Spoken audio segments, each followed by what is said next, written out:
It's just a really fun technology, and we've been just so happy with the public response to it. We have our own electric buses on the roads here in East Tennessee. Last year, Knoxville Area Transit, or CAT, introduced electric buses to its fleet. And Cassie Nall joins us with more on how things are going with that rollout. Cassie?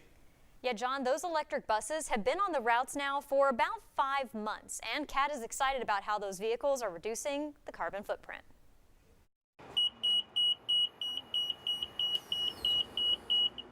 They're quiet, they're clean, and they have lots of great features for passengers like USB chargers. And they're good for the environment too.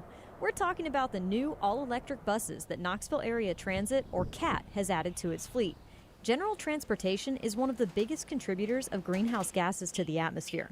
And Belinda Woody-O'Brill says that CAT is looking forward to lowering its carbon emissions. So when we can develop ways that reduce that helps solve our climate challenge. CAT currently has 12 all-electric buses, and it plans to add another 6 by the end of the year.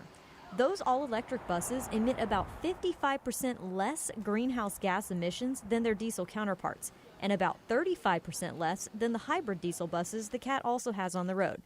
And although they cost more up front, there are other ways that they save money, like not having to buy fuel or change the oil. A lot of those maintenance costs that come along with a big diesel engine won't be a factor with our electric fleet.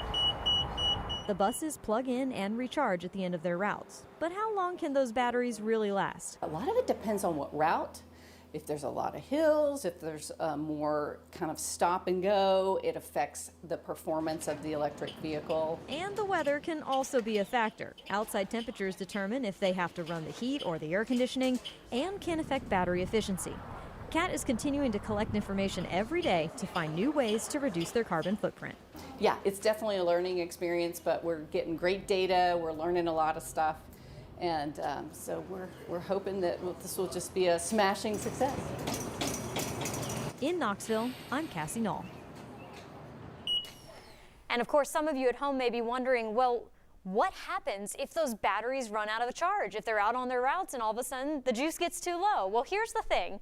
You don't have to worry about that happening because these buses are so smart, they actually send a text message to the maintenance crews whenever their batteries get down to about 30%. And that's when they know they can bring them back to the hub and get them charging as well. So as of right now, there's not really a chance that your bus is going to run down because the batteries are going to run out.